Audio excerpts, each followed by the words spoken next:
Well, good evening to anybody who may be listening. I have got the stove going, but it's not really going tremendously powerfully, but it's nice and warm in here. So I guess these are difficult days for me and maybe for many people who are living in solitude, really, because of one thing and another. And, this is a festive time, I suppose, and many people are assembling in families. But sometimes families get split up, and one of the dividing factors recently, of course, has been the medical procedure. And then there's the matter of faith and all these things. And certainly in my case, I'm not close to my family because of these things. I'm the only one that rejected the medical procedure, and I'm the only one that's followed a spiritual path, or rather that's come to faith, as far as I know. And I suppose, there were a few raised eyebrows or even rolling eyes when I started to profess my belief in the Holy Bible when I was nearly 60 years of age.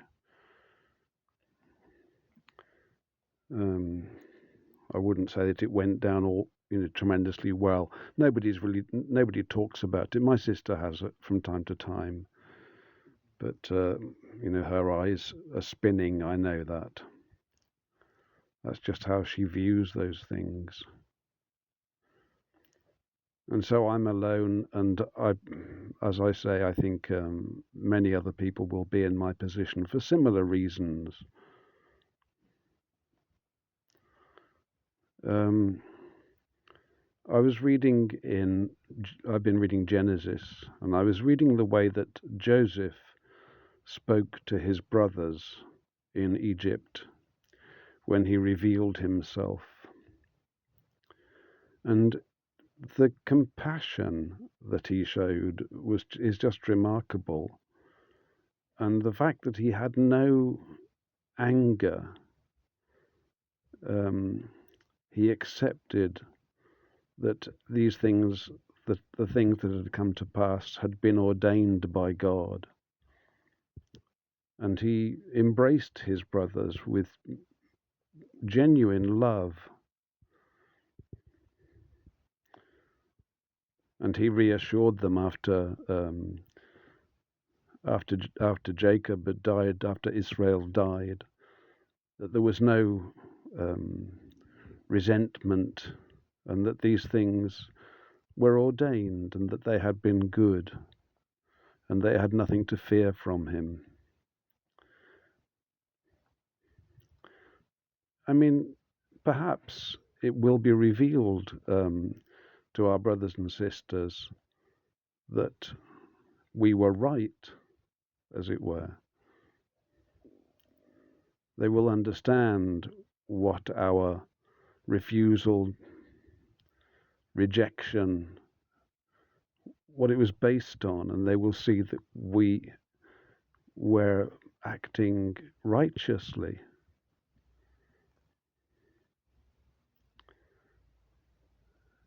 That'll be quite a moment when that occurs. And I think, the Bible does give us an archetype, as it were. The rifts will be healed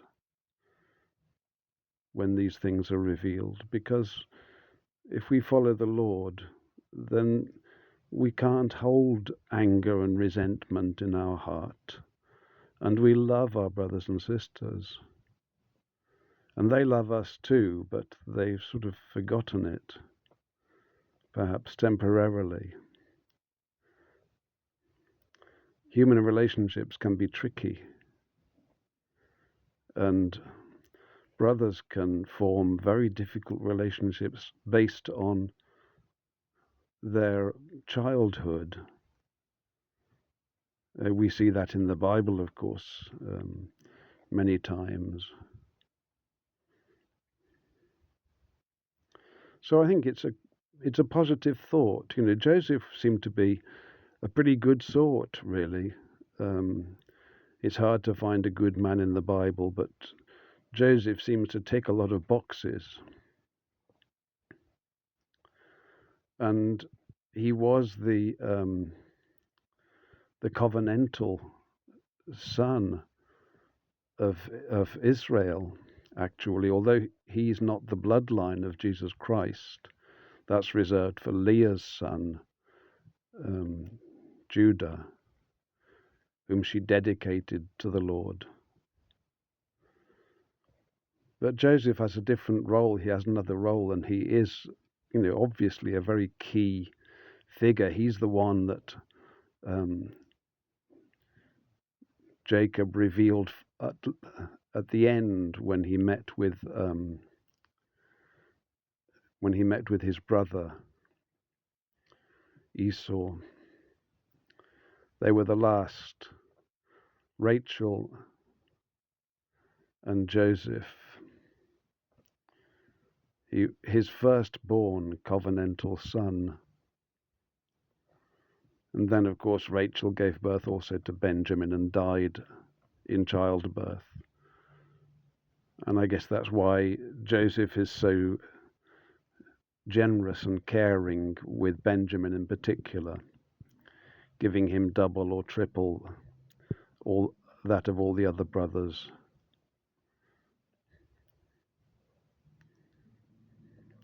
So I feel that that's, maybe a source of inspiration in these dark days, because they are kind of dark.